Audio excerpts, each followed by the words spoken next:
ఎన్నికల్లో ఇచ్చిన హామీలను చంద్రబాబు సర్కార్ తుంగలోకి తొక్కిందని ఆరోపించారు సిపిఐ నేతలు. విద్యుత్ ఛార్జీలు పెంచి సామాన్యుల నడ్డి విరుస్తోందని మండిపడ్డారు. గతంలో బాదుడే బాదురు అని హడావిడి చేసిన చంద్రబాబు ఇప్పుడు వీరబాదురు బాదుతున్నారని విమర్శించారు. ఎస్సీ ఎస్టీలకు ఇచ్చే 200 యూనిట్ల సబ్సిడీని కూడా తీసివేసి వారి ఆందోళనకు గురిచేస్తున్నారని అన్నారు.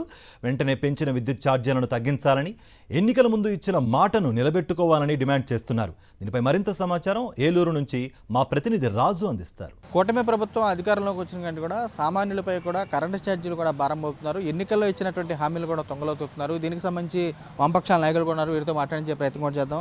సార్ చెప్పండి, ఏ విధంగా చూస్తారు ఈ రోజుకు సంబంధించి సామాన్యులకు సంబంధించి చూస్తే కనుక ఒకవైపు ఎస్సీ ఎస్టీ రిజర్వేషన్కి సంబంధించి ఏదైతే ప్రధానంగా చూసుకుంటే ఉన్నటువంటి సబ్సిడీ ఏదైతే వరకు ఉన్న సబ్సిడీ తొలగించారు.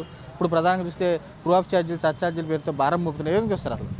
మా ప్రభుత్వం అధికారంలో వస్తే ఆ భారాలు కరెంటు భారాలు ప్రజల మీద అవసరమైతే ఆ ఛార్జీలు తగ్గించని చెప్పేసి హామీ ఇవ్వడం జరిగింది. కానీ హామీ ధరలు తగ్గించిపోగా ఆ భారాలకు మరింత భారాలు మోపే విధంగా ట్రూ ఆఫ్ ఛార్జీలని, సర్ఛార్జీలని, అలాగే ఇతర ఛార్జీల పేరుతో యూనిట్కి రూపాయి నుంచి ₹1.40 అదనంగా వేసి ఇప్పుడు బిల్లు ఇవ్వడం జరిగింది. డిసెంబర్ బిల్లులు అది చాలా ఘోరంగా వచ్చినాయి. ప్రజలు చాలా ఆవేదన చెందుతున్నారు. అదేవిధంగా రాష్ట్ర ప్రభుత్వం ప్రజలకు ఇచ్చిన ఏవైతే సూపర్ హామీలు ఉన్నాయో ఏ ఒక్క హామీని సక్రమంగా అమలు చేయలేదు. ఏదో గ్యాస్ అయితే 3 బండ్లు ఇస్తున్నాం, మొదటి బండి ఇచ్చామని చెప్పి అన్నారు. కానీ వాళ్ళు కూడా చాలామందికి ఆ గ్యాస్ బండ్ల డబ్బులు పల్లెని పరిస్థితుల్లో గ్యాస్ ఆఫీసుల చుట్టూ ఏజెన్సీ చుట్టూ తిరుగుతున్నారు జనాలు, వినియోగదారులు.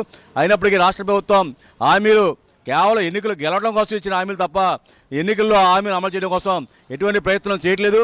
అయినప్పటికీ రాష్ట్ర ప్రజానికి మీద అనేక భారాలు మోపుతున్నారు. గత 6-7 నెలలుగా ఉల్లిపాయ ఛార్జీలు, ఉల్లిపాయ ధరలు 60 నుంచి 70 రూపాయలు అమ్ముతున్నా దాన్ని కంట్రోల్ చేయడం కూడా రాష్ట్ర ప్రభుత్వం పూర్తిగా వైఫల్యం చెందింది. ఈ విధంగా నిత్యావసర ధరలు ఆకాశం ఉండడం వల్ల సామాన్య ప్రజలు, పేద ప్రజలు, మధ్యతరగతి ప్రజలు కొనుగోలు శక్తి తగ్గిపోయి అనేక ఇబ్బందులు పడుతున్నారు. ఎప్పుడైనా రాష్ట్ర ప్రభుత్వం ఏవైతే రాష్ట్ర ఎన్నికల ముందు హామీ ఇచ్చాయో హామీల అమలుకి పూనుకోవాలని డిమాండ్ చేస్తున్నాం. చెప్పండి, ఎన్నికల ముందు కూడా తమ్ముళ్ళు నేను చూసుకుంటాను కరెంట్ ఛార్జీలు వచ్చాకన్నా చంద్రబాబు ఇప్పుడు అసలు వచ్చాక బాదుడే బాదుడు అందరికీ బాగుతున్నారు. ఏం చూస్తారు అసలు?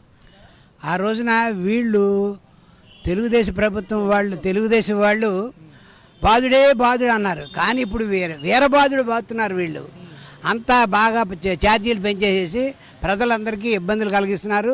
కాబట్టి వెంటనే విద్యుత్ ఛార్జీలు తగ్గించాలని చెప్పేసి సిపిఐగా డిమాండ్ చేస్తున్నాం. ప్రధానంగా చూసి ఎస్సీ ఎస్టీలకు సంబంధించి 200 యూనిట్ల సబ్సిడీ ఉండేది, అది కూడా తగ్గించేసి 30,000, 40,000 బిల్లులు వస్తున్నాయి. అల్లాడిపోతున్నారు. ఏం చూస్తారు?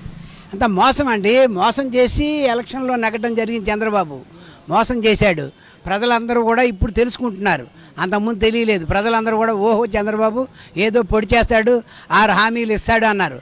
ఒక్క హామీ కూడా అమలు చేయకుండా ఈ రోజున ప్రజల్ని బాదుతున్నాడు. ఏదైతే గతంలో 200 యూనిట్లు ఉందో అది ఫ్రీగా ఇవ్వాలి. ఈ మీటర్లు ఏదైతే తొలగిస్తా ఉన్నారో అది సరైన పద్ధతి కాదు.